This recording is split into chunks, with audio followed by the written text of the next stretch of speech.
Hi, I'm going to read to you a poem of mine called Cleansed. It's about how, when you are a survivor of abuse, and in this situation, domestic abuse, intimate partner violence, you are always on the defensive and you're going to people who pretend to listen to you, and therapists and so many others who are not trained, sadly, to handle the patriarchy of it all, the hegemony of it all, and will actually tell you that it is you who needs to heal.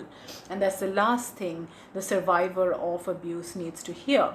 This poem is about that, and it is also about a form of gaslighting which I've experienced, where there will be family members or doctors and therapists who will pretend to listen to you and almost show you that they care, but when you narrate to them the violence, and it could be severe forms of violence also, instead of showing shock, they will focus on facts, and they will cleverly deflect from the truth, from your suffering, and from the intensity of the violence, the criminality of it, to a question of facts and question of how many and how and so on and so forth.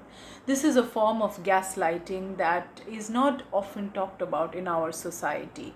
We know the forms of gaslighting that exist, that, for instance, deny something from happening altogether, and that's terrible as well. But one has experienced this other form of gaslighting where it appears as though either you need cure rather than your abuser be brought to book, or simply listen and ask inane, irrelevant questions that deflect from the truth and the intensity and the magnanimity of your suffering and your abuse. This is called cleansed.